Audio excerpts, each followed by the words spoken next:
Welcome back to this week's episode of the Real Estate Playbook. I'm Joe LoCicero, and this week I'm here featuring Alex Haigh with the Haigh Group. How you doing, Alex? Doing amazing, Joe. Thanks for having me. Awesome, man. I'm glad you could make it. I'm excited to get you on the show. We go back, man. Nice to see you as always. I'm excited for the episode. Absolutely, man. It's always a good time when we get together.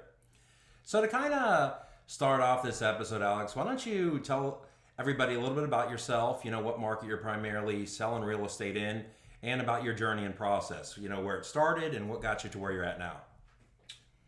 So I'm down in the southeast area of Florida. We call it the Treasure Coast. It kind of goes from around Indian River County down to really Jupiter. So if anybody's aware of that, we're just a little bit above West Palm. So that comprises Indian River County, St. Lucie County, Martin County. And we go into Palm Beach. We'll even go into Broward for listings these days. We actually have Orlando MLS. So we cover a pretty broad spectrum, but our wheelhouse is kind of centralized in Stewart. So my journey started back in, I was writing it down the other day, kind of going through what, my story is. And I started in 2003, got licensed in 2003, kind of got running in 2004. I lived down in Broward. I had it in another life. I worked on private yachts, and but in another life, when I was a little kid, my dad was a owned a Coldwell Banker brokerage, and was in real estate. And I remember being a little kid sitting on the big leather chair, and my feet dangling off, and watching him put deals together. And I always admired my dad, just to a T. And I think that's probably what brought me back around a little bit. He always was an entrepreneur. He did some other things after real estate, so that was in my roots. I was working on boats for quite a while. This brought me to Florida, mega yachts, and just kind of got tired of being someone's servant by all the time. So I wanted to be in service. I wanted to be an entrepreneur, and that kind of led me to the journey of real estate. I didn't want to live down in Broward because it was kind of concrete jungle, and it was Liquordale, and I wanted to start a family and all that kind of stuff. So I moved further north. Didn't know anybody up here. Moved up to St. Lucie County when the absolute boom was going on, 2004 and 5. I know you were kind of around then. There's a few of us that were around that saw that just mania. And so I started at a small mom and pop and independent. And I was just writing it down the other day. The reason that attracted me to that brokerage was that the broker reminded me of my mom. So she was a businesswoman, but I kind of had this warm and fuzzy feeling in. And I learned a few things there. I was on a 50-50 split back in those days. So anybody out there that's thinking you're on a low split, think about 50-50. So was it without leads or without leads? There was no leads. That's part of what I was talking to somebody about the journey the other day. There was no PPC. There was no, Zillow. There was no CRMs, man. Like, you had a website, you were like super tech, right? Yeah. I actually bought a website from this old gentleman. It was floridainfopage.com. I wish I kept that domain, but anyways, so my journey kind of moved on from there. I went to even smaller independent that got me an 80% split. It was in a strip mall. They were kind of a husband and wife, and I learned some stuff there, but I also learned that I kind of didn't want to be in the middle of a little small family business. And that's kind of where I got a little bit gritty with it. Somebody's asking me the other day, how did you do it back when there weren't any leads and you didn't have any sphere? And I did a kind of a form of circle prospecting where I would, over in Northport, you're on the West Coast there, bro, in Sarasota County. I was on this side and I saw what was happening with the lots, and I went online. I just kind of figured it out. But my first, again, back to this journey, my first 6 months to 9 months, I didn't sell anything. So, any of you agents out there that think, hey, this is, tough, I'm not doing anything, it's because I didn't have really good alignment. I didn't, to your point, I didn't even know what a lead was. I just thought, I get my real estate license and my phone's going to start ringing. And that just wasn't the case. And I think the most important part of that, to me, my biggest takeaway is you're still on a 50-50 where, a lot of agents, they're giving everything built out systems, leads and everything. And that's still kind of the split that they're kind of coming in entry level on these teams or teamages, brokerages on leads division, whatever it might be. And I think that's, a big takeaway that people kind of get amnesia and tend to forget, that those were the 50-60% entry level splits without really giving you anything. That's just you bringing your own book. Yeah. And then if you don't have a book, you're sitting there and then you figure it out. I had to go out and grind it out and give up half my check and a 6% marketing fee. Yeah. And I was like, what's the marketing fee? You use it. Oh no, well, that's our marketing fee. I'm like, anyway, so it was really like a 44% split, bro, Yeah. Right. Absolutely. So, but if you don't know, you don't know. Right. And I think on the flip side, to your point, I think some of these agents now don't even realize how good they have it, how many opportunities are being put on their plate, the systems, the drips, the follow-up, Joe, I know you guys have everything, and it's just amazing. We can get into this later. I think that conversation around the tools that are out there now, and really almost oversaturation of tools in a way. Absolutely.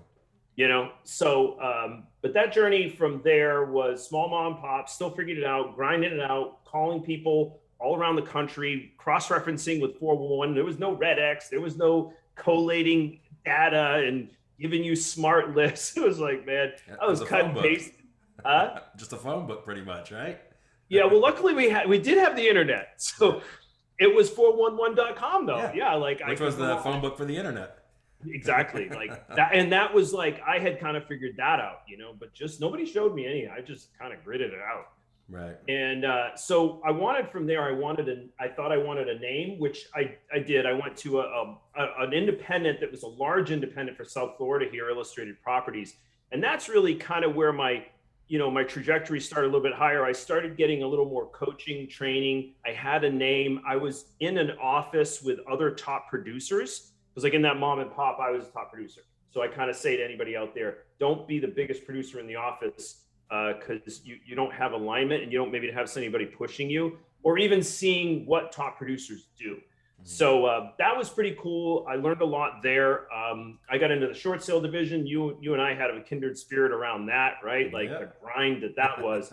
2009 was like, 8 was like crazy, right? Like, it was, banks didn't even know what short sales were. And remember, these are the days before scanning. Mm-hmm. Like, I hate to date myself like that, but it was like fax machines, no scanning, sending off hardship, packages and all that. And I learned, ultimately my work ethic really pushed me through that. And I'd say one of my strengths is that I will do whatever it takes, and I will figure it out. Right. And I had to. We lost 60% of the agents in 2009, 8, So that journey led me from there. I was going to move. I was going to go to Remax or Keller, and Keller was kind of a little smaller at the time, not as well known. And at the time, the owner said, "Hey, I'll sell you a franchise." I was like, "Cool, ownership." So I get all of your support, and I get your name, and I'll get like my own little thing that I can sell someday. And he's like, "Yeah, and so that was cool. It was really neat of him to do that. We made this little agreement, and I felt like I owned something. I was the only independently owned Illustrated Properties, and that was really cool. Yep. What I learned from there, I learned a lot of stuff there. My business did go up. Every year my business has gone up, which is kind of cool. That's awesome.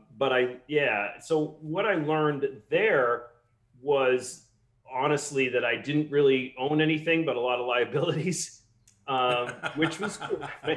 So I went and got this brick and mortar, and I'm going to have this great office. Which you tend to find that out the hard way, right?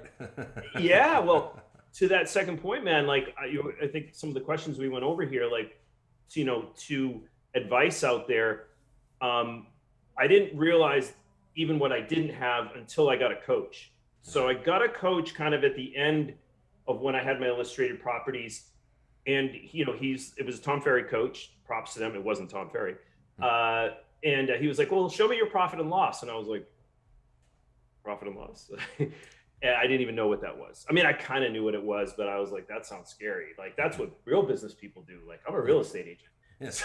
Like, show me your business plan. I plan on being in business. Yeah. It's just like, doesn't this business card make me know what I'm doing? Like, right? And I own Illustrated Properties. So did you see that? Like, where's your profit? So it started to get me to look at my business like a business. So when I did that, it was very illuminating how much expense I had, really what was I bringing in given that alignment and that franchise. And I really quickly learned that was not something that was advantageous to me. So I moved to Keller. I was either Keller or Remax. Kind of now I started looking at my business like a business, and I laid over my numbers. He's like, take your numbers and put it over the model and kind of find out, it's not just splits and caps and all that kind of stuff. It was, hey, who provides kind of what supportive of what you want to do. And I wanted to expand. So that was right around when Zillow came, which goes back to your, how you and I met. I was doing Zillow, and this is 2009 before they were on the stock exchange, and before anybody knew kind of what online leads were. I knew enough. They were like 15 to 18 bucks a lead back then, and they were actually better leads than that they are now. And so that journey kind of led me to Keller, and then there was some other things that wanted for expansion because I wanted to take the Zillow leads and grow that around the country. They had ESO, and I was like, cool, this is someone like that can help me. Like, here's the steps so that I don't have to go figure it out myself. And in that, there was some really great things I learned. There was also some limitations that I learned. And I was there. We grew, actually, I was telling you last year, we grew by 30%. That year in 2017, we grew with Keller about 30%. That's awesome. So I was not looking to move. But I found an opportunity with the XP and kind of said, wow, here's another model that I overlay my numbers on, and now I can get stock and build and all that. So I know that's a long story, but that's a journey. It's almost 20 years. So I try to encapsulate it for you there. Yeah, no, we appreciate it. And, I think, there's a takeaway to every step of that. And one thing that I've always admired about you personally is without ever being with a luxury brand, probably something I never shared with you, without ever being with a luxury brand, you seem to get into luxury production, if not the quickest, one of the quickest without that luxury brand. And what I was wondering, just kind of hearing your story and connecting all the dots now, and I think a lot of people too getting into real estate, it's like, hey, you're going to have some knowledge in other sectors or know people in other businesses. Now I don't know if it's Stewart or Lauderdale, but I know one of them's the yacht capital of the world, right? Is it Lauderdale? That's Lauderdale. Okay. Yeah. So you're just what, north of it? Yeah, we're about an hour and a half north. Okay. Yeah. So just north, but I know you got, I've been out there to Sailor's Return, and you got some nice boats out there. So I know that, you kind of having that experience, even though it's something that you didn't see yourself growing to and plan on doing for a long duration. How did that experience help you when it came to tapping in the luxury market? And I don't know if, we can correlate that so that way when other agents are getting in the market, they can use some of their past experiences on what might help them display a niche that they're able to pick up market share in. Good question. And, it's not the sexiest of answers because when I did get into luxury, I would say that the only thing, like Illustrated did have, even that name, they had the Christie's affiliation, but we weren't actually allowed to use that in Martin County because that's a trademark that they trademark for certain counties. Right. But I kind of rode the coattails a little bit of that. But I tell you what, man, the first luxury listing that I got came from the first brokerage that I worked with. That broker that reminded me of my mom. She was really big on writing personal notes. And so I went into public records, like full guerrilla marketing, no, again, lists or anything, and just went around the map and was able to go in some luxury areas. We pulled addresses, me and my assistant, and then we did some personal notes, but then we wrote notes that were in that Snell script. I don't know if you've ever seen that before. It looks like cursive. So check in your Microsoft Word, you'll see Snell. If you guys ever want to write a note that looks like an authentic like handwriting, it's called Snell. And it's a powerful script because there's something that happens, and I think in people's brains, because I talk to people about this, they're like, man, we really like that. We never saw that font, right? So it looks like cursive. Right. And it was a simple letter, man. Like, hey, we're working with a client, and we've exhausted our search on MLS, and we're looking for properties that are off the market. And if you're interested in selling, please contact us. Dude, it was that simple. That's awesome, man. And we sent out hundreds of them. And we got some calls, and it created opportunities. So like begats like. So the first one that I got, I was going up against the two top luxury agents in the area. Like, that's a tough market to get into then, especially because, it's that brand and everybody knows, and to get in, and you're a new agent. And I was like, how am I going to win this? It was just an opportunity. It was just like letters, like people, oh, they're going to list with you. Just get your foot in the door, right? Then what are you going to do from there? you're going to listen to Joe LoCicero because he's going to tell you. But what we did was I said, all right, how am I going to do this? And I was like, I'm going to do a dog and pony show kind of thing. But not, it was legit. I put together a team before those teams, Joe. So we went in with two beautiful young ladies, Nicole Nastasia and Andrea Turk. I brought in a kind of a tech guy and another guy that was a local luxury guy. So we had him, we had me. We went in as like a team. Really, everybody there knew what they were doing, but it was a new concept. So I kind of say, like, we didn't have done this before. It was like, hey, we're going to pull this off, and this is our vision, and this is what we're going to go in there and do, and we did it. And it was one of the greatest feelings ever, man. Like, just, all of us coming together and doing that. And it really shows the power of alignment and teams. I know you have an amazing team, Joe. So that leverage is, I didn't even realize, I realized what it was, but I kind of didn't know what the implications could be into the future. So, we just kind of kept moving with that model and did a few more, and then then those gals went off and they started their own team, and, the whole kind of thing. Everybody went their own way, but so that was a cool piece, man. And I would say, I don't know where you take it from there because I'll filibuster. So no, I just think, because I know one thing is, and that probably got your kind of feet wet in that luxury market, but I know knowing the waterways and kind of because I've heard some of the conversations just being out with you and talking to buyers or sellers, and just having that information from your past really allowed you to resonate with those clients, and I think allowed you to get traction. I think that's one thing that a lot of people get in the industry take for granted is their past.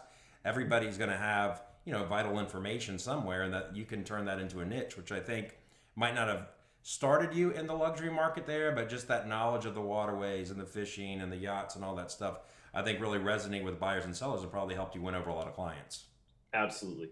Without question. So, but I wouldn't say, ultimately anybody that's new out there, you can still do it. That was one of the things that I realized, Joe. So much of success is some confidence, but pushing through when you're not confident to just say, I'm going to do this. Have a vision around that. If you want to do luxury, listen more to Joe and, learn more about it. Like, be able to speak intelligently to that, right? And then put yourself in those circles. Absolutely. That might be a letter. No, makes perfect sense. So, why don't you tell us a little bit about the market? I know obviously you're serving a lot of markets over there on the East Coast of Florida. Why don't you talk a little bit about the current market conditions, kind of what you're seeing, what is going on in the market today that might not be publicized, and maybe there's a narrative being pushed that you're not really seeing in your marketplace. Such a good question. I like to stick pretty close to the numbers, and we have multiple. I do a tri-county market report, so we do St. Lucie, Martin, and Palm Beach County, and they all kind of run a little closely in their numbers, absorption rates, and inventory, and average days on the market. Obviously, and for the viewers out there, Alex, just and we'll plug in the links too. Where can they find that market report? Thanks, Joe. You can go to www.thehaiggroup.com. We have a blog on there that we put them all in, and we also have our Facebook, our Google business page. So if you go onto our Google business page, we always put our content in there. So thanks. So that will give you an idea of, how granular we get with it. So I would say the trend definitely has been lower inventory. We have probably 40% of the inventory that we had this time last year, and we were already in a lower neutral market. So when I look at a market, I go absorption rate based on inventory, right? So between under 3 months of inventory, full seller's market, supply and demand. If you have lower inventory, it's more advantageous to the sellers because there's less product out there, right? 3 to 6 months, kind of neutral, but you can see where it's trending in that 3 to 6. And then when you get over 6, full buyer's market back in the 2010 days, right, bro? Where you had, 7, 8 months of inventory, right? Absolutely. And so, within that, we've seen that trending down. It's stayed low. We have some kind of scuttlebutt out there that the market might be shifting. I've certainly seen it, the prices and the over asking price kind of slow a little bit. And what I can't tell in there, because I've been doing this for a while, and have been cognizant of this over the time that I've been doing it. The third quarter for us, I don't know what you guys are like up there, is typically the slowest time of the year, Yeah. right? So you have people have already moved for school. That's The it. snowbirds are still up north. They're kind of like, they're not thinking about Florida. Some of them stayed and didn't even go north due to COVID. Right. But it's always a little tough in the Yeah. third quarter especially if you're new, you're like, oh my God, like, where is the business? And why isn't anybody like motivated? It's like, well, because you're up north and it's beautiful. Like, this is the best time of year. And they're thinking, people have moved for school. So that's something that I kind of always keep in the back of my head from a seasonal perspective, but also looking back over the years, that it's kind of always like that. Mm-hmm. So I'm like, is this just a slowdown due to the third quarter, or is this something bigger? I don't know. So Absolutely. but the numbers haven't changed a lot, Joe. Days on the market going up a little bit, average price point going up a little bit, median sale price going up a little bit, but not like it was in like June. Crazy. Yeah, because I noticed in ours, we're the same. I always tell my agents, and one thing I've noticed studying the stats is our slowest time annually is the middle of August, like August 15th to the end of September. And I think it's everybody getting ready to school, a lot of families here getting situated and moving and making sure that they're registered in the school district. And then September, you got all the youth sports starting up, right? So if it's baseball or soccer or football or basketball, it's kind of getting everybody settled in and kind of get in place. And then October, we start to see a little bit more minimum again. And then like you were alluding to, when snowbirds typically come down, which we tend to see them like November-ish, kind of where they'll start being a little bit more active in our marketplace. But that is kind of the same pattern of when we're seeing kind of a dip in sales. So I've seen that as well. I mean, we had a massive spike where, now I'm not going to say appreciation because it took some time for the market to catch up, where June, you kind of saw that height where month over month, those prices were, exponentially growing. But February, it seemed like whenever, for our market, when that second round of like PPP funding hit, I just noticed a massive wave, a spike. It started in February and it was like gangbusters. And everybody's like, oh, and when you talk about it, it's like the market's cooling down a little bit, right? But it's still a very aggressive seller's market. Instead of getting 20 offers on a property, we might be getting 12, if it's in that FHA loan limit. So I kind of say with a grain of salt is I don't want buyers or sellers to think, hey, the market's cooling down, slowing down. It's just a little bit cooler from where it was then. I think there's a lot of money being pumped in to the economy that a lot of people are able to take advantage of to acquire second home purchases. I'm sure you saw a lot of that as we did. So I don't know if it will be that aggressive again. However, I don't expect a softening or cool down of prices anytime. I mean, I do anticipate a stabilization, but I think with the shortage of inventory, we're still at least a couple of years out from starting to see that. What are you thinking? It's a big conversation, man. Yeah. To me, I always try to go macro. Yeah. Micro's important, local market's important. Remember, like Churchill said, you can look into the future if you can see into the past. If you understand history, you can kind of see that there's, it doesn't repeat, but it certainly sounds the same. Right. So some of the things that I heard, which is a little scary to me, and I'm not trying to be doom and gloom or whatever, but I heard some of the similar things in 2006, that Florida was insulated. There wasn't enough homes that have been built. Like, man, a lot of the same stuff. And these things came out of the banks and so forth. Now, we know that there was a micro thing within the macro environment, which was subprime, right? Nobody knew about that except for a couple of people with Asperger's in one eye. You know what I mean? So it wasn't a lot of people that understood that except for the big macro people, which I actually follow now. Mm-hmm. So I follow those people that called it right.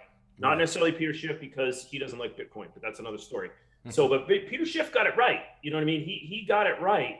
And I'm up in the air, and I'm really in your camp in one way, Joe. We got another 3.7 trillion coming down the pipe here with the stimulus packages. And there's no politics to me in this, because Trump did a massive amount of money printing, or allowed the Fed to. Creating stimulus, which creates inflation, and inflation ends up in hard assets. So that's why or it ends up in equities and hard assets, not so much in the metals. But commodities went up. Look at lumber, shingles, all of these things that are indicators of inflation housing, obviously, and all the things that go into housing. And then the supply shortages are partly due to that as well. So to your point, I think that the supply chains have been a little bit screwed up. So I think you're going to continue to see materials go up. I think you're pumping a bunch of money into just the general economy, right? I don't know if those PPP things are going to come back, but that money does go trickle down. So if it goes into infrastructure, that trickles down to people that can buy more things. Right. So I do think that if I would, someone put a gun to my head and say, is it going to be inflation and is it going to continue to go? I'm going to say, yeah, as long as the printing presses continue to churn that out, yeah, I think we're going to continue to see prices rise. Yeah, and I know obviously, like you said, there's so many variables that it's tough. One thing that I'm keeping a pulse on that we've discussed in an earlier episode is there's still a very aggressive purchasing from the hedge funds, and I'm not just talking ones that are looking to flip like some of these, bigger institutions who are kind of coming in and might be flipping homes, but I'm talking more the ones that are holding for rentals. And some stats I'm noticing is the American people are not valuing home ownership as much. So I expect a huge inflation on rent, and I'm sure you're already seeing it in your marketplace. And I'm curious to see, like, with all these other things, one thing I've been noticing, like Bitcoin or NFTs or, used cars or even appreciating assets, it seems these days, right? Yeah. Like everybody's like, oh, housing's going, so let's wait for it cools down. But the people with money behind the scenes are like buying neighborhoods at some point. So that's the kind of interesting thing. I'm like, all right, well, I know those guys are a lot smarter than me. So like you said, you're following the smart people. That's what I'm kind of keeping an eye on to see, hey, if they still believe in this and think there's appreciation, I doubt they're overpaying for assets. They're probably seeing something that we probably don't have information to, or like you said, they just kind of have those brains that work in a different way that the rest of us can't kind of figure out those metrics, or they have that insider knowledge, whatever it might be. So that's kind of another key indicator that I've been paying attention to as well, because we didn't see that in 06. That wasn't really a factor then, so I'll be curious to see how that plays out. So when we're talking about yourself, Alex, you can talk a little about yourself as an agent or your group there of the agents that are kind of selling there with you on your team. What would you say the biggest strength or the number one attribute is of Alex Haigh or the Haigh Group? Like if somebody's kind of reaching out to you, what would you say your biggest strength is and the thing that you think resonates most with people who know you or utilize your group services? Mm-hmm. It's a good question. I think there's a number of different forks that can go off of that. So from an individual standpoint, I do believe in leading from the front. So I'm still in production. I know you still like to go out. You don't have to, because you don't have to. You do it to keep your finger on the pulse, which right. I really honor, man. I don't do it to keep my finger on the pulse. I do it because I still lead with revenue. Mm-hmm. So I'm the lead listing agent, even though our agents can list. Right. So I think that me out there on a morning accountability where I'm like, this is how many contacts I had yesterday. This is what my goals are for today, live transfers and so forth. I try to get them thinking like how I think. And I try to also have them see this is how you behave. It isn't the magic leads. It's you need to make phone calls, talk to people, provide massive value, right? So I think that's one of my biggest strengths. Like I'm not the smartest guy, but I certainly am the guy. Like yesterday, I pulled a 14-hour day, but like I loved it, man. Now at the end of the day, I was on a Zoom and in a mastermind and all that, so it wasn't on listing appointments. But right. Man, I still come sometimes home at 9 o'clock at night from a listing appointment. And do I love that? I don't love that. It's a job to me, that part of it. But I want the agents to see that, like, hey, I'm still leading from the front, and this is how you're successful. It's not that it's all the magic leads. As far as the team goes, what we've really tried to do is create a brand. So even as an individual agent out there, you can create a brand for yourself. And I implore upon the agents on the team that are aligned with me. I don't say my agents. They have chosen to align with me within our model. And it's up to me to continue to uphold those core values that we have. So get an understanding of what your core values are, and then maybe people that resonate with that and bring them around you. So we've now done a pretty good online presence. So I would say, hey, our Google business page, I'm pretty proud of that. You and I, met a similar individual who really kind of helped us understand the power of that. Absolutely. Because that really is what you're doing right here, is creating evergreen content, right? So if you have a website, put stuff onto the blog. And be like, well, I don't know how to do what. No, just put something on there. Do a market report with a piece of paper, because that does create influence. And so I would say that grassroots guerrilla guy who's still out there grinding it out with the mentality of, hey, I'm willing to go find owners of properties on 411. You have to be willing to dig and work and call a lot of people and add, and try to, hey, what are you interested in selling your lot? Like, how can I help you? Like, that's trying to add value. So that grassroots thing, I think, is helpful. And, then taking it to the next level, which we can talk about all of the gizmos and follow-ups and stuff from there. We really do want to move into that new environment, because that metaverse, which you talked about NFTs earlier, which is really a lot of interest to me, that metaverse is coming, like where it won't be as much of the open houses that people drive by, right? It probably will be a Matterport, and that will be the open house. Or there's a robot in there that moves. I don't know where it's going, but I don't know what it's going to do, but I know where it's going. That makes sense? Yeah, absolutely. So it's kind of like the Gretzky thing. Like, I said, how are you so great? He said, well, I didn't skate to the puck. I skate to where the puck was going to be. If you kind of understand, like, this thing's going this way, I just want to get in front of it. Yeah. Right. So absolutely. I don't know if that adds. Yeah. And kind of, the talking point, kind of what I got as the visual. One, it seems like when it comes to your leading, you're kind of humanizing the experience. I know there's humility, vulnerability. You're definitely one who's more open to share your past triumphs as well as your past struggles. And I think having that candid approach and being open and honest and a true, authentic person to yourself, it makes you a better leader. And the visual I got, I'm sure you've seen it before, is the meme of the difference between the boss and the leader, right? The boss is sitting on the throne, everybody's pulling him, and the leader's up front down in the trenches with the group.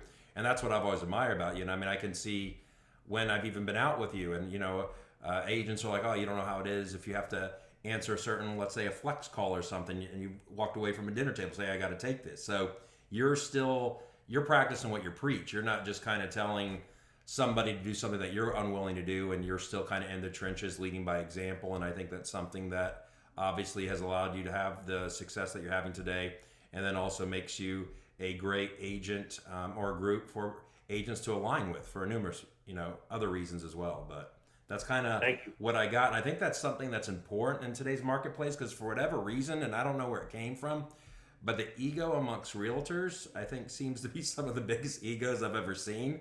And I mean, I think it's up there like wide receivers in the NFL. And I just don't know where it comes from and how everybody kind of gets such a big head on their shoulders. But I think, from what I've experienced, the true people who are passionate about the business, who are leading the right way and have people align with them, don't really have the egos. They want everybody to win, and you're more focused on getting everybody up to a level where they're accomplishing their goals, because by default, then obviously you'll accomplish yours.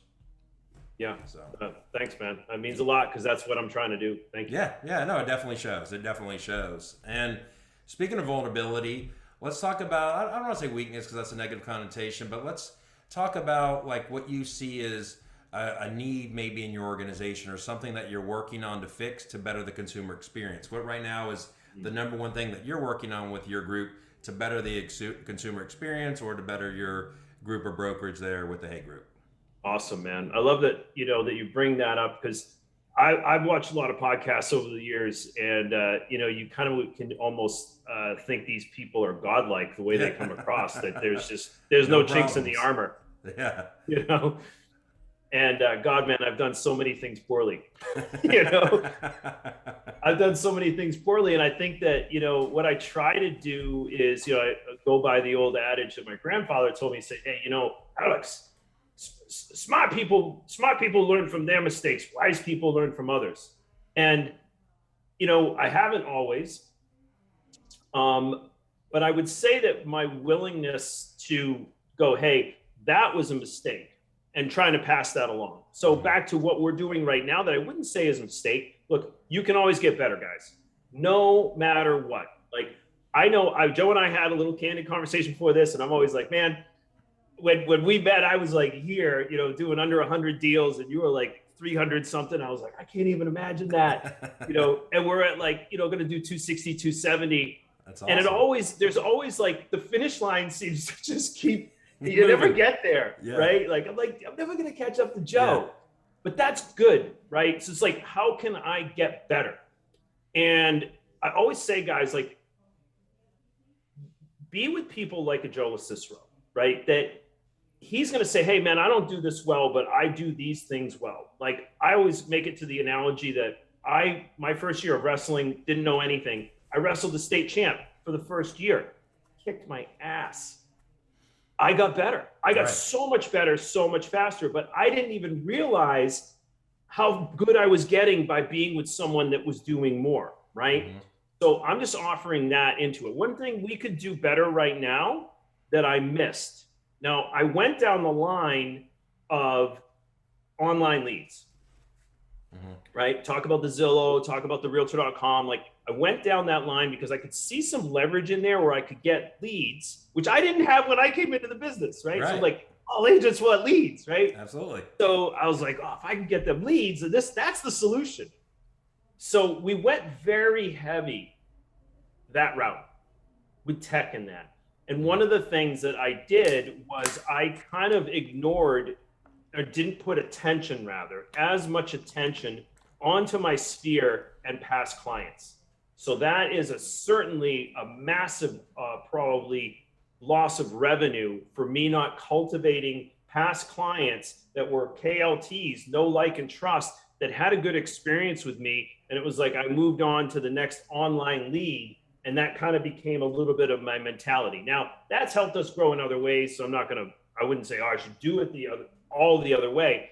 I wish that I had cultivated my sphere more. And you guys out there that are new, you have a sphere. So you don't have to have those online leads. You want multiple streams of opportunities. And that sphere, really cultivate that. Write those personal notes.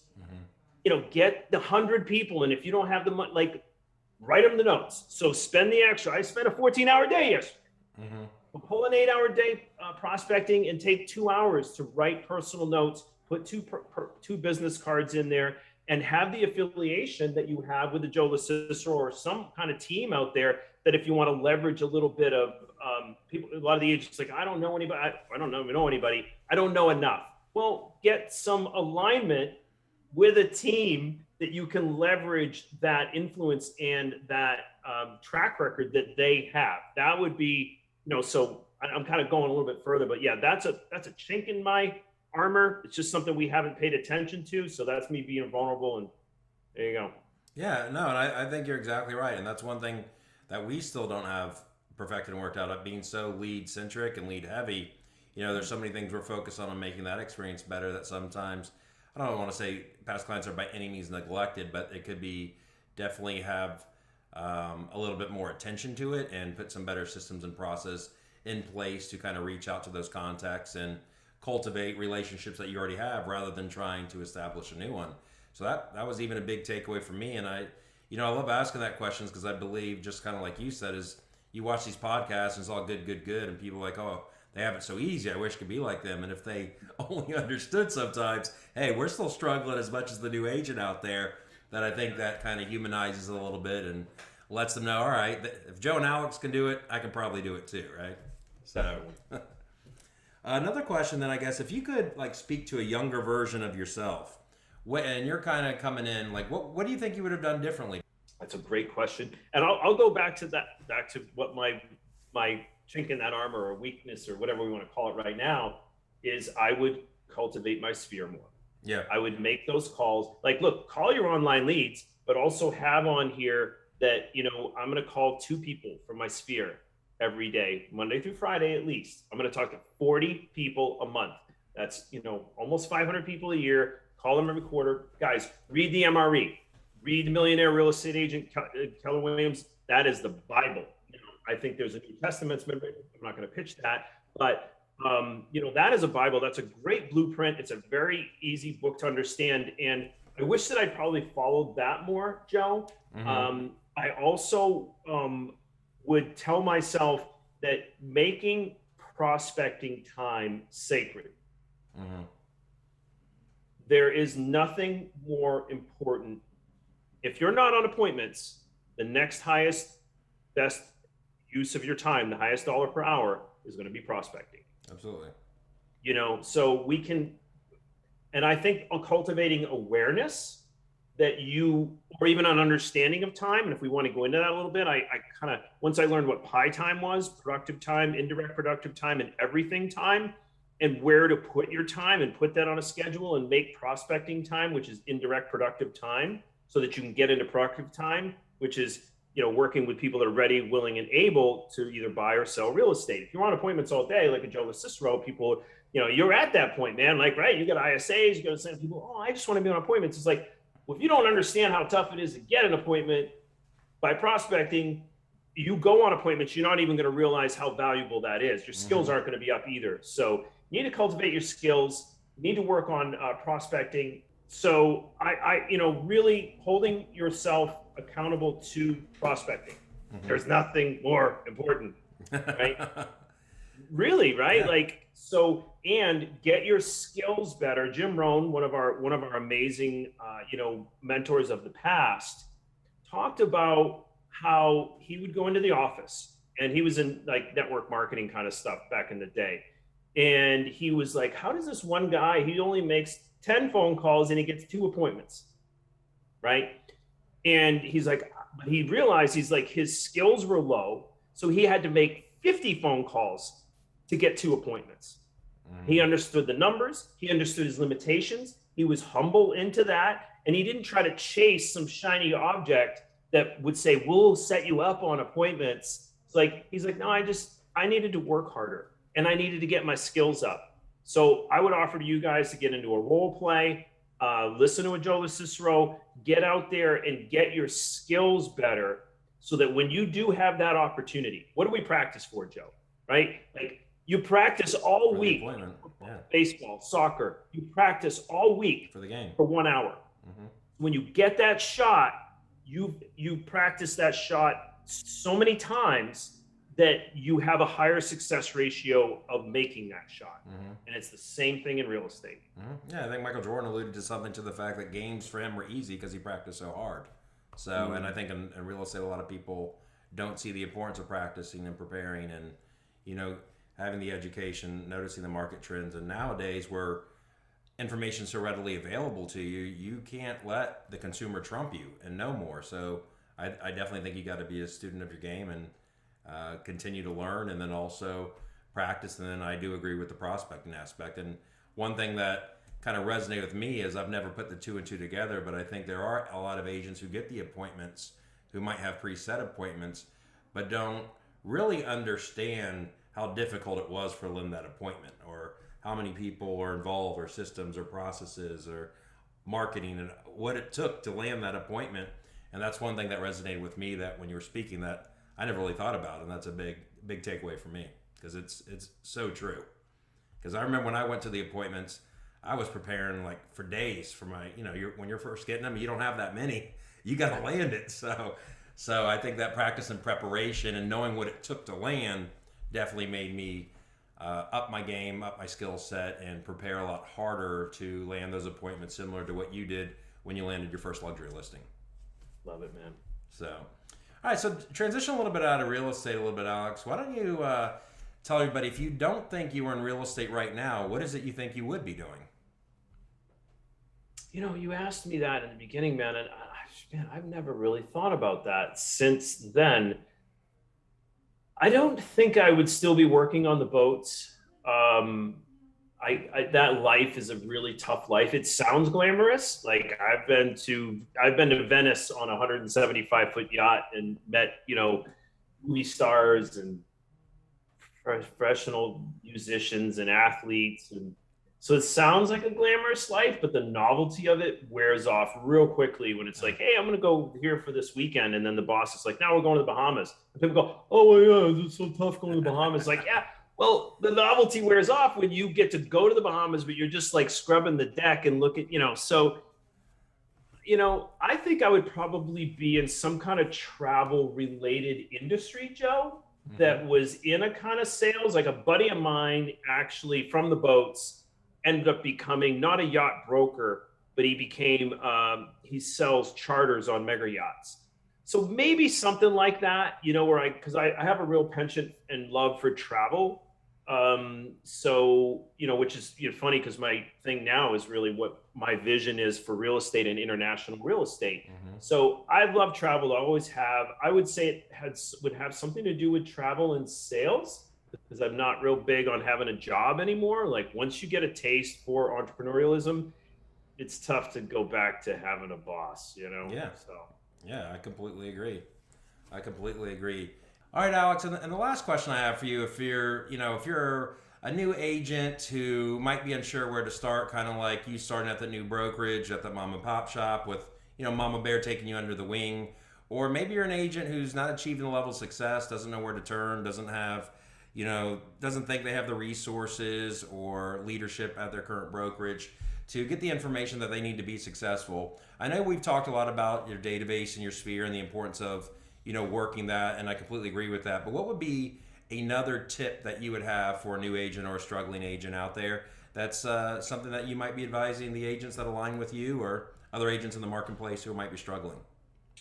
Yeah, it's such a great question. And ultimately, if you wanted to start to learn to play golf, you wanted to learn to be a writer, you wanted to be a photographer, you would go and get training. Yeah.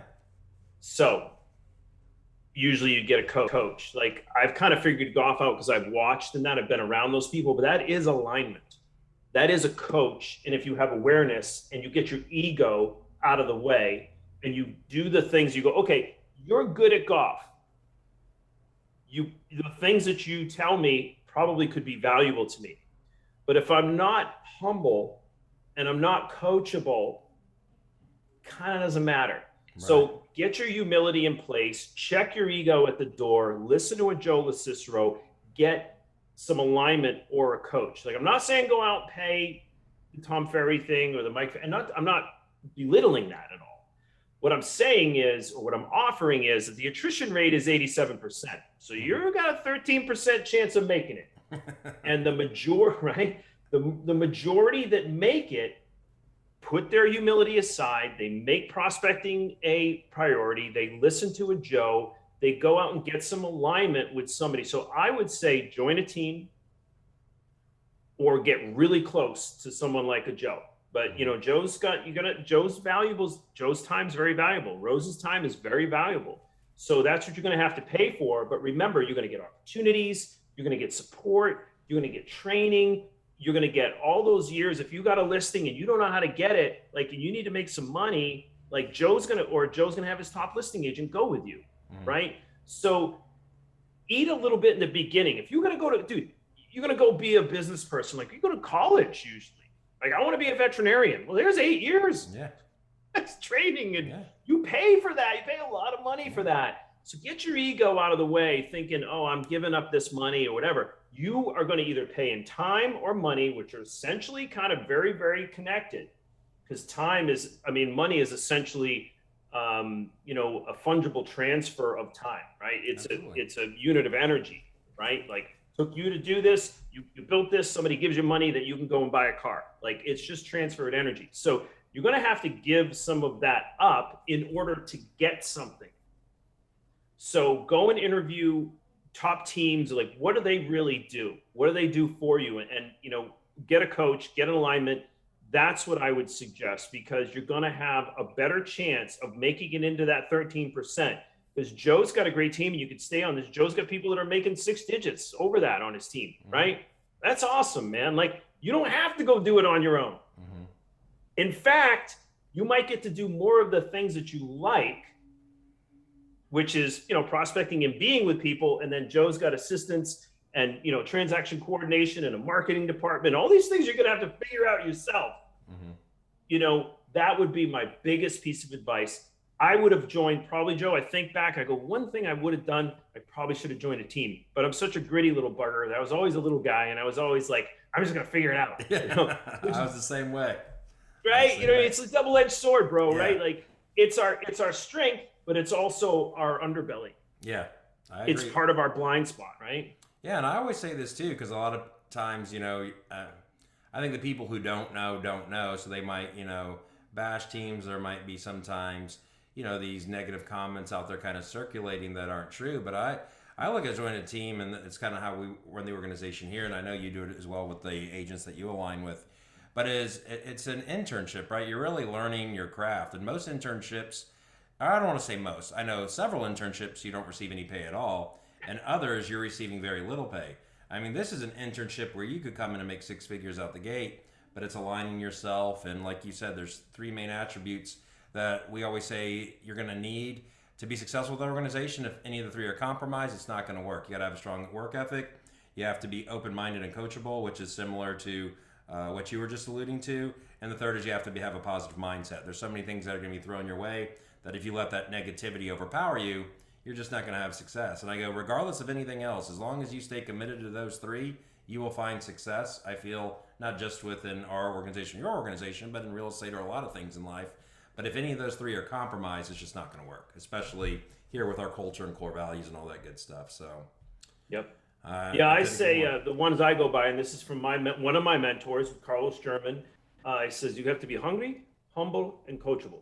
Yeah, exactly. And, you know what I mean? Like if somebody's like, yeah, I kind of want to do it up. I've got income coming in from my husband, and I kind of want to do real estate. You aren't hungry.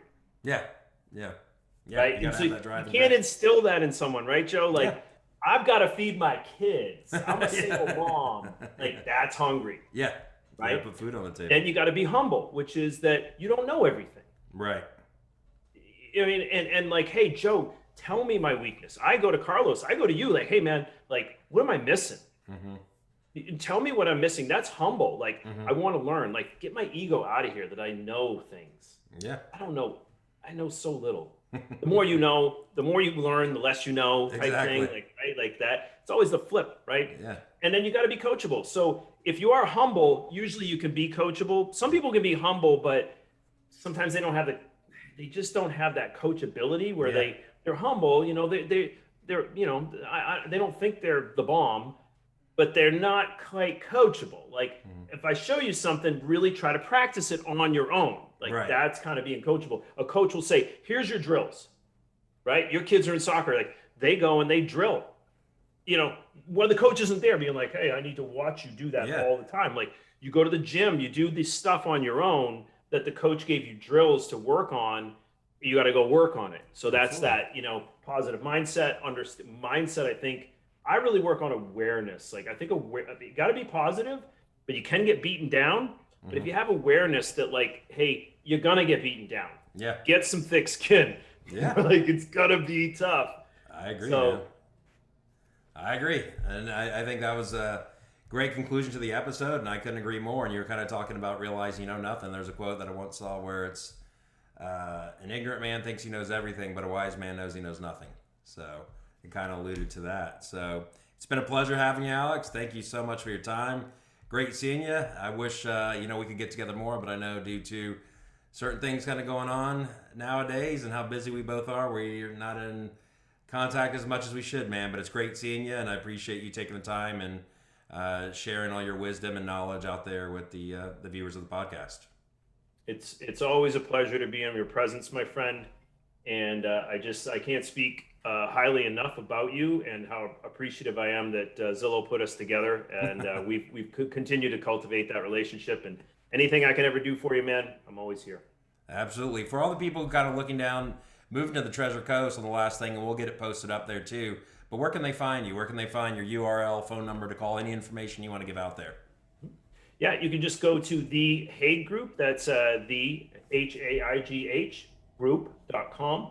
We have a pretty comprehensive website there. If you want to check out our reviews in that, you can go to our Google business page, or if you just Google the Haigh Group, both our website and our Google business page will come up, and you'll get all the content that we put out, and we appreciate that, man. All right. Well, we greatly appreciate it, Alex. It's been a pleasure having you once again. Take care. Thanks, brother.